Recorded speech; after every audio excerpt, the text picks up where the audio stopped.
Hello Aries, Sun, Moon, Rising, and Venus signs. Kamusta kayo? Sana po nasa mabuti kayong kalagayan. Welcome back po sa Star Tarot. Kung bago kayo dito, welcome din kayo. Thank you for your support. I truly appreciate it. God bless you all. Aries, maraming salamat sa inyong mga likes and subscribes, pati na rin sa inyong mga pag-iwan ng magagandang komento sa ating channel. Thank you. Paunang mensahe ninyo for today, we have Hermit energy.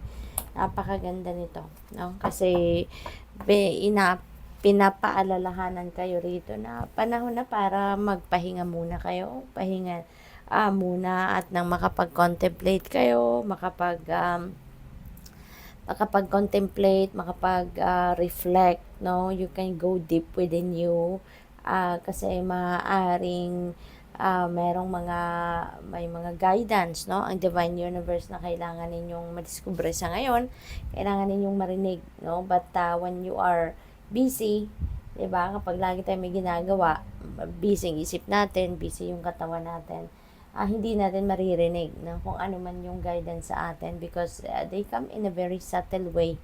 Kaya kailangan natin take a breath muna, no? Take a breather, step back sa kung ano man ang inyong pinagkakaabalahan. What else? We have 5 of Spring. Ayan, maybe ito yung dahilan kung bakit kailangan ninyo na magmuni-muni muna, magnilay-nilay, because maybe you are headbutting with someone. Baka meron ditong clash of opinions, clash of ideas, yung gano'n, ano. Kaya kailangan muna ninyo na umatras muna, give yourself time and space, no, para makapag-isip kayo na maigi kung ano yung gagawin ninyo sa sitwasyon na ito. Alright? Kasi para hindi na mag-escalate pa kung ano man yung hindi ninyo pagkakaintindihan, na kung sino man, or kung ano man dito yung hindi ninyo na pagkakasunduan, then you may have time dito para pag-isipan mabuti. Okay? What else? We have King of Autumn. Wow, napakaganda nito, lalong-lalo na pagdating sa inyong kaperahang aspeto. Okay? Kasi, this is time of bounty. This is time of plenty. Maraming magagandang ganap dito na mangyayari sa buhay ninyo, na related sa inyong career, related sa source of money, source of income ninyo. Maaaring meron dito magagandang opportunity, no, for trabaho, career, negosyo, or investment. And this is also a time of yung parang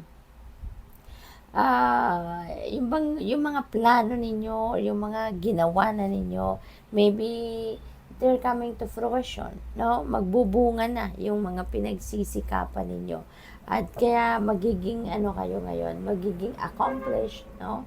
At matagumpay si King of Autumn, lalo-lalo na pagdating sa kanyang money, career, and finances. Kaya sa tagumpay niya yan, no? Marami siyang na-accumulate na pera, marami siyang na-accumulate na material na bagay, kaya maaaring ganun ang inyong sitwasyon. Unity. Ayan, so this is a time that you are going to be dealing with siguro mga mentors, teachers, spiritual guide, spiritual counselor. Maaaring meron kayong mga advice na hihingiin sa kanila, maybe related dito sa kung ano man ang hindi ninyo pagkakaintindihan with someone, baka yan ang ikukonsulta ninyo. Or maybe may mga discovery kayo about yourself sa ngayon na mga nangyayari na medyo sa tingin ninyo kakaiba, kaya maaaring ikukonsulta ninyo yan sa mga taong related doon sa mga sinabi ko kanina, no? We have 6 of Summer. Ayan, so this is time for siguro pag muni-muni, pag ninilay-nilay ninyo, this could also be the time na siguro nag-iisip-isip kayo about your mga loved ones, no? Nasa malayong lugar, nasa malayo kayo, hindi kayo siguro magkasama, no? rito. Kaya naaalala mo sila, nami-miss mo sila, yung gano'n. Pwede rin na siguro yung mga mahal ninyo sa buhay sa ngayon, baka nami-miss mo sila. Kaya pwede rin na meron ditong homecoming. Pwedeng may uuwi dito sa inyo, Aries. We have renewal. Ayan, this is a time that you need some clarity, no?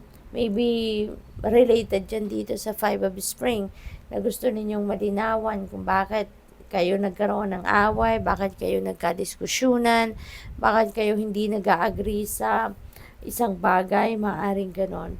And things are also going to change talaga dito, no? Kasi maaari din na meron kayong mga realizations dito, and maybe you are going to look deeper into yourself. Kung ano yung purpose ninyo, parang siguro may mga marirealize kayo dito na bakit ako nandito sa mundo, what is my purpose, what is my mission.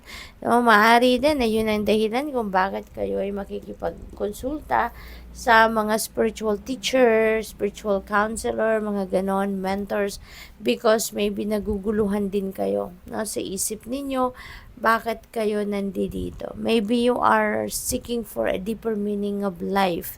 Kaya may mga naiisip kayong ganon. What else? We have Five of Summer. Ayan. So, this is an invitation for you, ano, to move forward now with your life.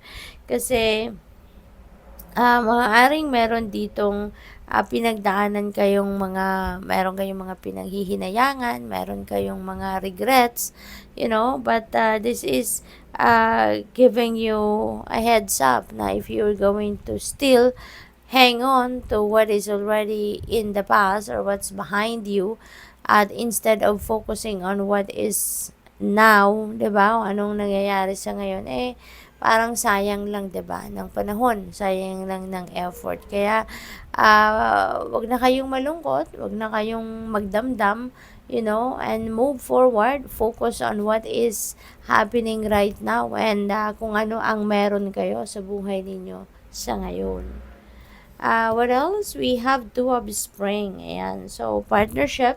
Baka meron kayong makakatulong, baka merong makikipag-collaborate sa inyo, maaaring ganon.